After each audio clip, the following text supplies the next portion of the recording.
ان الحمد للہ الصلاۃ والسلام علی الاشرف الانبیاء والمرسلین نبینا محمد صلی اللہ علیہ وسلم وعلی آلہ واصحابہ اجمعین۔ میرے محترم ناظرین اکرام، السلام علیکم۔ آپ Q.Grammar دیکھ رہے ہیں اور میں آپ کا ہوسٹ شاہد ملک۔ قرآن فہمی کی یہ کلاس چل رہی ہے اور الحمدللہ ہم سورہ البقرہ کی آیت نمبر 93 تک ہم پہنچے تھے۔ آج انشاءاللہ آیت نمبر 94 اور 95 دو آیات انشاءاللہ کور کرتے ہیں، اور حسب معمول پہلے آیت کا ترجمہ اور اس پہ کچھ تفصیل اس کی انڈرسٹینڈنگ کے لیے، اور اس کے بعد انشاءاللہ آیات کی جو گرامر کی تشریح ہے وہ انشاءاللہ کریں گے۔ تو چلتے ہیں پریزنٹیشن کی طرف۔ اعوذ باللہ من الشیطان الرجیم، بسم اللہ الرحمن الرحیم۔ قل ان کانت لکم الدار الآخرۃ عند اللہ خالصۃ، ان سے کہو کہ اگر واقعی اللہ کے نزدیک آخرت کا گھر تمہارے ہی لیے مخصوص ہے، من دون الناس فتمنوا الموت ان کنتم صادقین، تمام انسانوں کو چھوڑ کر پھر تمہیں چاہیے کہ موت کی تمنا کرو اگر تم سچے ہو۔ وَلَن يَتَمَنَّوْهُ أَبَدًا بِمَا قَدَّمَتْ أَيْدِيهِمْ وَاللَّهُ عَلِيمٌ بِالظَّالِمِينَ، یہ کبھی اس کی تمنا نہ کریں گے بسبب اس کے جو انہوں نے اپنے ہاتھوں سے آگے بھیجا ہے، اور اللہ ان ظالموں کے حال سے خوب واقف ہے۔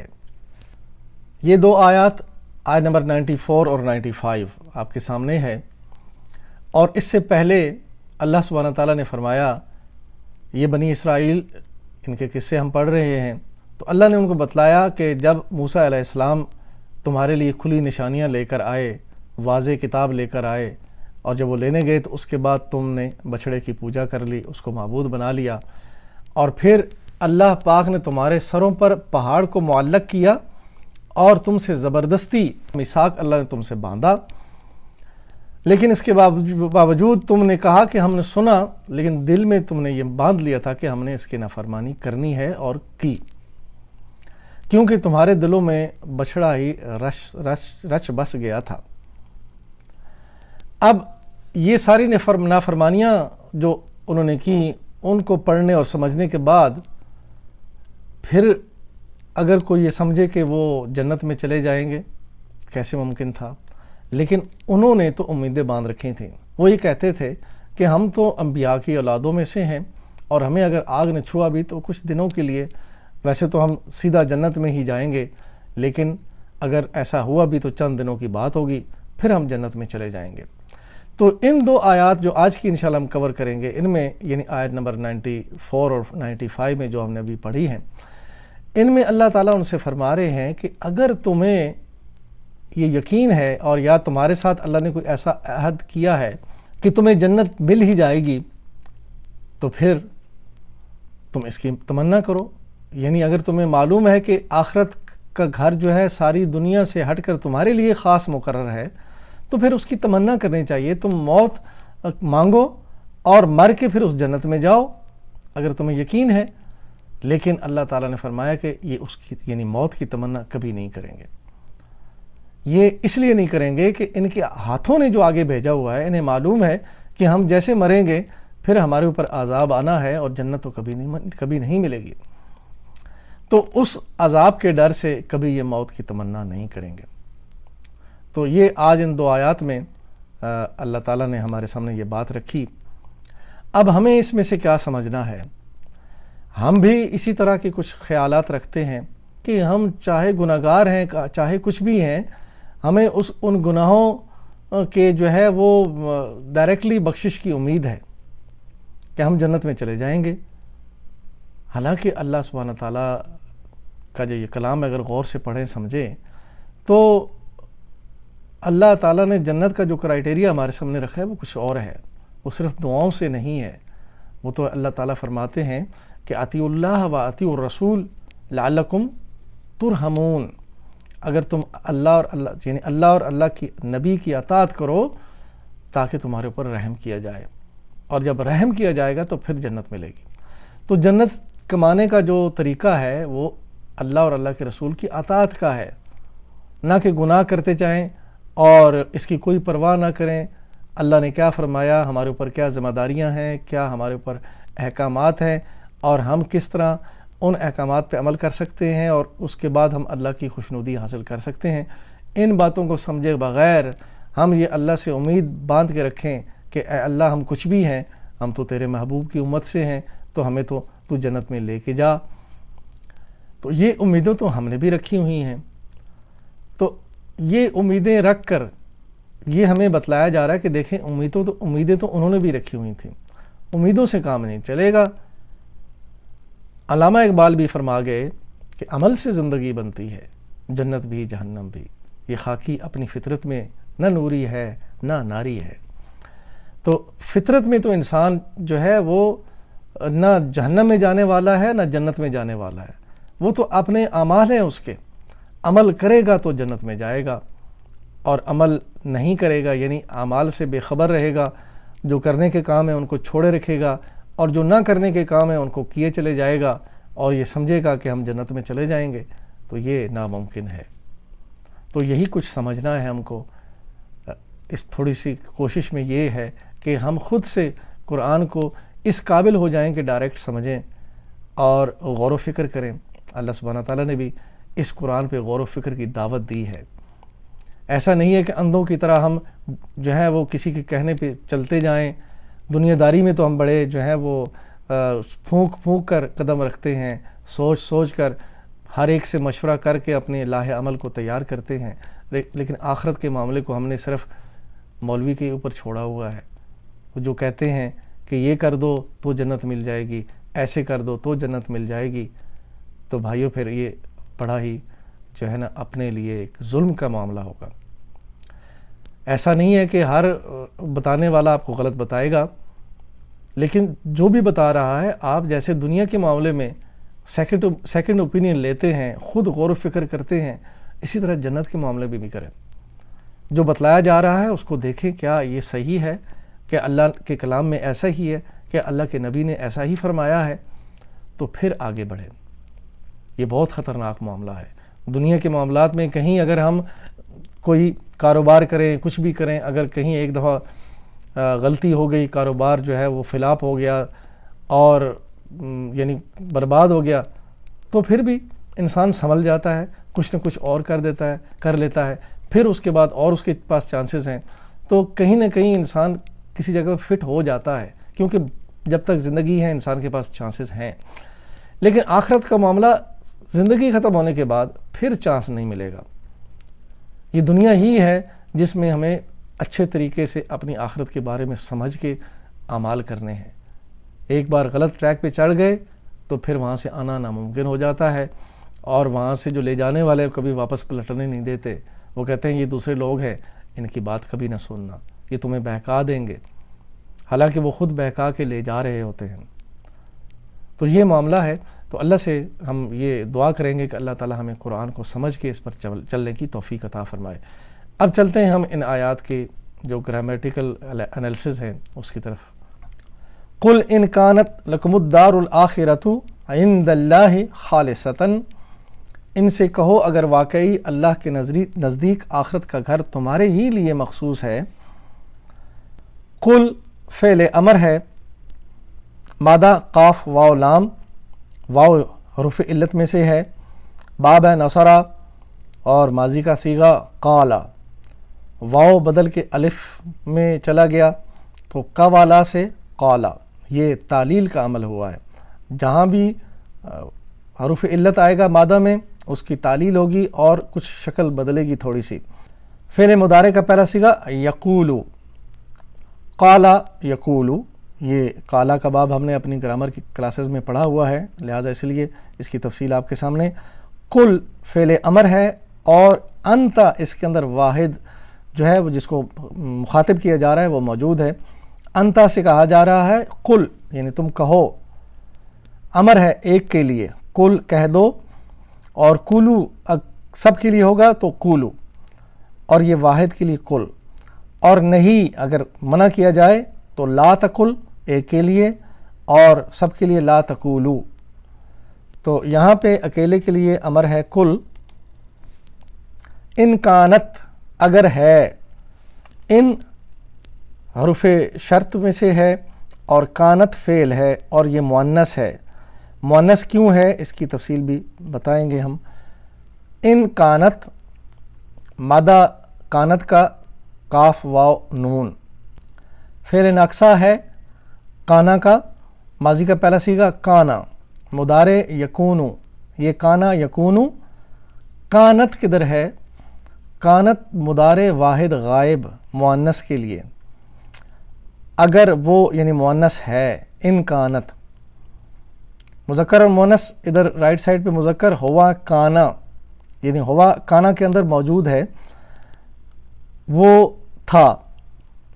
ہیا کانت وہ عورت یعنی کسی فیمیل کی بات ہو رہی ہے. مرد ہوگا تو کانا، عورت ہوگی تو کانت. ہیا کانت. تو یہاں پہ ان کانت یعنی اگر وہ مؤنث جو عورت ہے وہ ہے، تھا یا ہے دونوں مطلب اس میں آتے ہیں. الدارو یہ گھر جو ہے، اس کا مطلب گھر ٹھکانہ، یہ مؤنث سماعی ہے. یعنی کانت اگر مؤنث کا صیغہ لگا ہے تو الدارو کی وجہ سے لگا ہے. دارو جو اسم ہے یہ مؤنث سماعی ہے. عربی میں اس کو مؤنث ہی کہیں گے، گھر، اس کا مطلب ہے گھر. لکم الدار الآخرۃ آخرت کا گھر تمہارے لیے، یعنی صرف تمہارے لیے. لکم الدارو یہ اگر پڑھیں گے تو لکم جو ہے یہ مرکب جاری، اس میں لی حرف جارہ اور کم ضمیر ہے حاضر جمع کے لیے. الدار الآخرۃ دار الآخرۃ یہ مرکب اضافی ہے، یعنی آخرت کا گھر. اور یہ آگے جو الدارو ہے یہ مؤنث، اس کو بھی ہم نے دیکھا، یہ اسم مؤنث ہے. تو اس میں مرکب جاری اور مرکب اضافی دونوں ہم نے دیکھے. عند اللہ خالصتاً اللہ کے پاس مخصوص، یعنی اگر تم سمجھتے ہو کہ آخرت کا گھر اللہ کے پاس تمہارے لیے مخصوص ہے. عند اللہ یہ مرکب اضافی، عند اللہ اللہ کے پاس.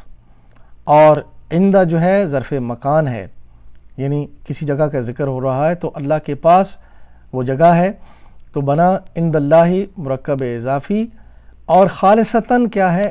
یہ حال ہے. خالصتاً منصوب حالت میں آیا، یعنی وہ گھر جس کی بات ہو رہی ہے وہ اگر مخصوص ہے تمہارے لیے، اس کی حالت یہ ہے کہ وہ خاص تمہارے لیے ہے، اس میں اور کوئی نہیں جا سکتا. تو یہ حال کی صورت میں ہمارے سامنے آیا.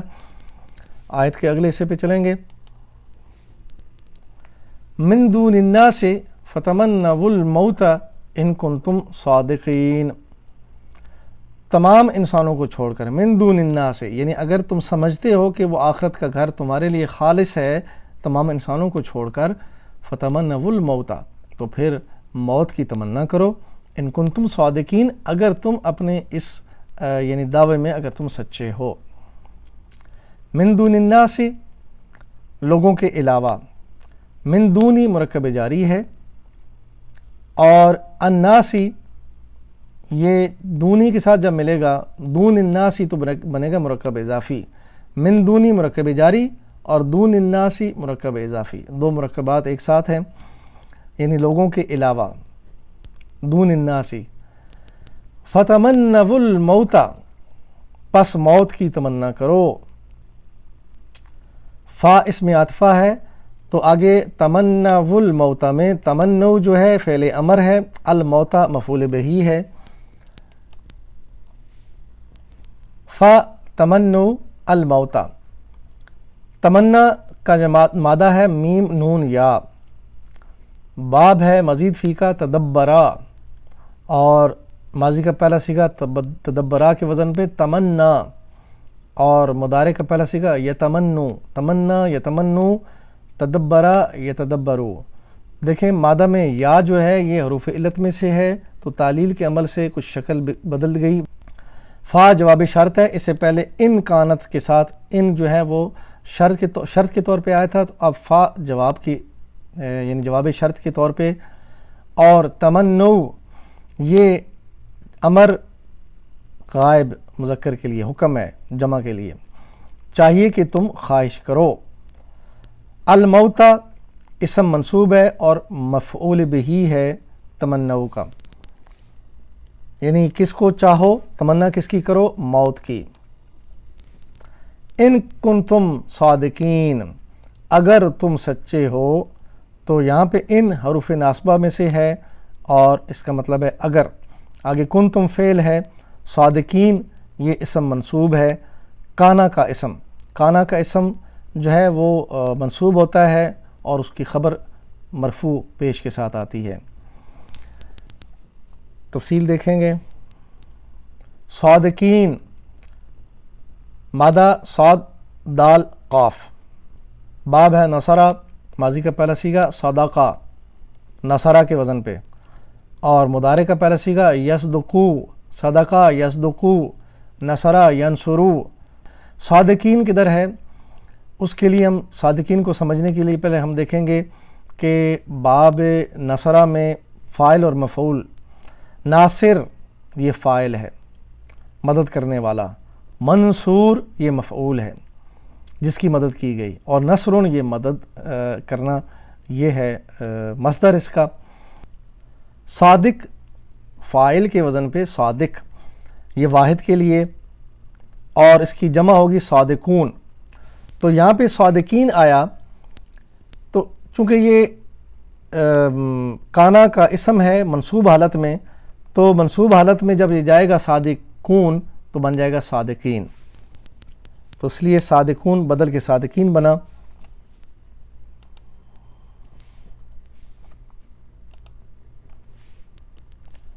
وَلَن يَتَمَنَّوْهُ أَبَدًا بِمَا قَدَّمَتْ أَيْدِيهِمْ وَاللَّهُ عَلِيمٌ بِالظَّالِمِينَ، یہ کبھی اس کی تمنا نہ کریں گے بسبب اس کے جو انہوں نے اپنے ہاتھوں سے آگے بھیجا ہے، اور اللہ ان ظالموں کے حال سے خوب واقف ہے۔ وَلَن يَتَمَنَّوْهُ أَبَدًا، وہ ہرگز کبھی تمنا نہیں کریں گے۔ واو اسم عاطفہ اور لن ناسبت المضارع ہے، اور آگے یتمنو فعل ہے، ہو ضمیر ہے، اور ابداً جو ہے یہ اسم منصوب ہے ظرف زمان، کسی زمانے کی بات ہو رہی، یعنی کبھی بھی وہ نہیں تمنا کریں گے۔ تو تفصیل تھوڑی دیکھ لیتے ہیں۔ اس میں دیکھیں حروف ناصبہ، یہ اس کی لسٹ ہے، اس میں دیکھیں ان، لن، کئی، لی، اذن، حتی، یہ سارے حروف ناصبہ ہیں، اور یہ کیا کرتے ہیں، یہ لن جو ہے وہ آگے جو فعل ہوگا اس کو وہ زبر دے دے گا، ناسبت المضارع ہے، تو ایک تو زبر دے دے گا۔ اس کی مثال دیکھ لیجئے کہ لن نصبرا، اصل میں نصبرو ہے، تو واو کو ہٹ کے اس نے زبر دے دی۔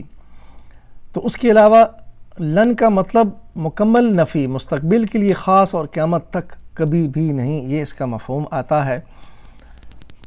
اور آگے پھر یہ تفصیل ہم دیکھتے ہیں فعل کی، یتمنوہ ابداً، مادہ میم نون یا اس میں حروف علت میں سے ہے، اور باب ہے تدبرا، تمنا یہ اس کا پہلا صیغہ ماضی کا بنے گا، اور مضارع یتمنو، تدبرا یتدبرو کے اوپر یتمنون تھا اصل میں، یتمنون یتدبرون کے اوپر ہے، تو یتمنون مضارع جمع غائب، لیکن اس سے پیچھے لن یتمنو وہ لگا ہوا ہے، تو اس کی وجہ سے نون گرا، یعنی اس کو حالت نصب میں لے جانے کے لیے نون گر گیا،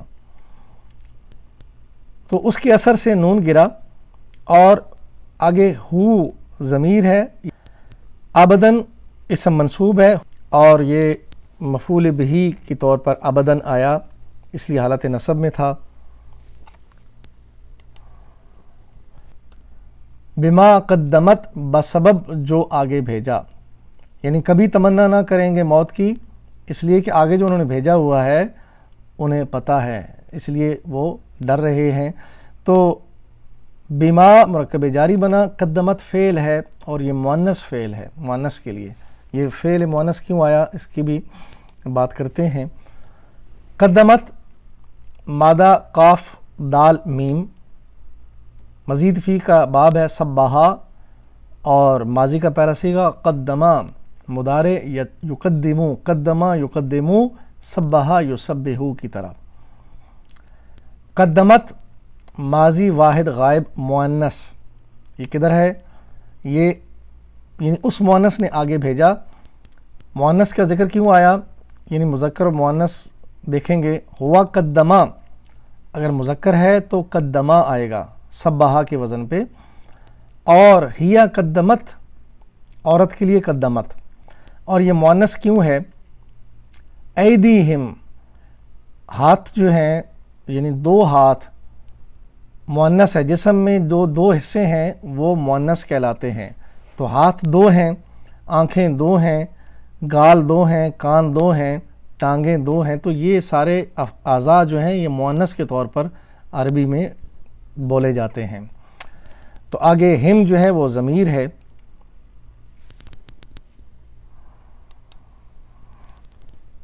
ایدیہم ان کے ہاتھوں نے، ایدی یعنی اسم، دو ہاتھ ہیں تو یہ اسم مؤنث ہے، دو ہاتھ ان کے ہاتھوں کی بات ہو رہی ہے، اور ایدیہم مرکب اضافی ہے ان کے ہاتھ، اور ہم جو ہے ضمیر اصل میں ہم ہے۔ واللہ علیم بالظالمین، اور اللہ ظالموں کو خوب جانتا ہے۔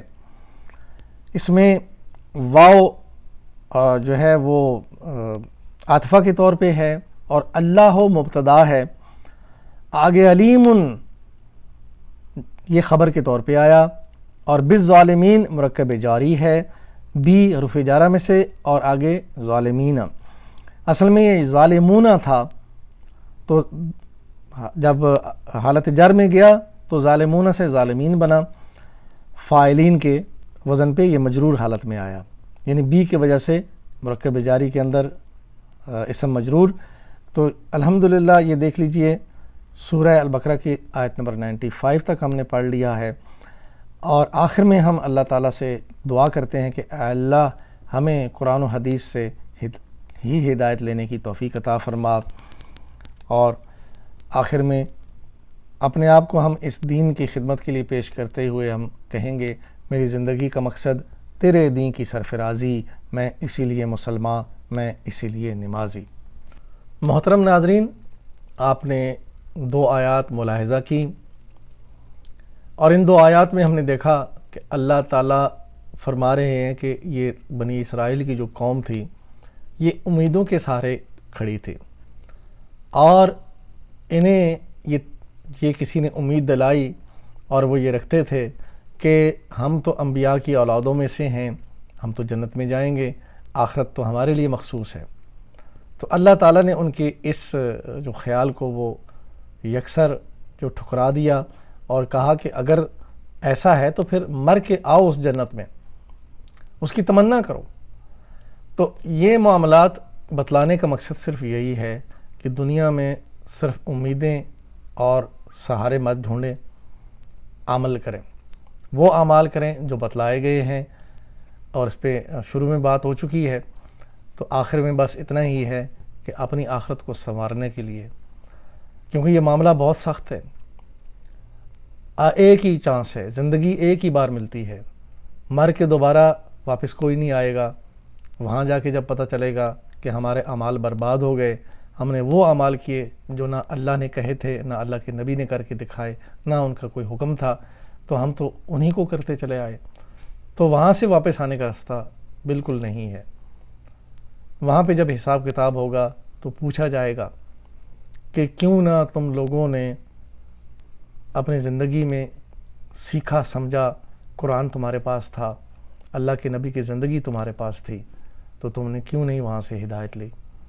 تو یہ وہ معاملہ ہے کہ جس کے لیے تھوڑی سی کوشش ہم کر رہے ہیں اپنی آخرت سنوارنے کے لیے، آپ سب کی آخرت سنوارنے کے لیے۔ آپ بھی اس میں جڑیں اور سیکھیں اور سکھائیں۔ پھر اللہ کے نبی نے یہ فرمایا کہ خیرکم من تعلم القرآن وعلمہ، جو اس قرآن کو سیکھے گا اور سکھائے گا وہ ہی خیر والے لوگوں میں شامل ہو جائے گا۔ تو اللہ سے دعا ہے کہ اللہ تعالی ہمیں خیر والے لوگوں میں شامل کرے، اور جس کی وجہ سے ہماری آخرت سنور جائے، اور یہ جو کام ہم کر رہے ہیں یہ ہمارے لیے صدقہ جاریہ بن جائے۔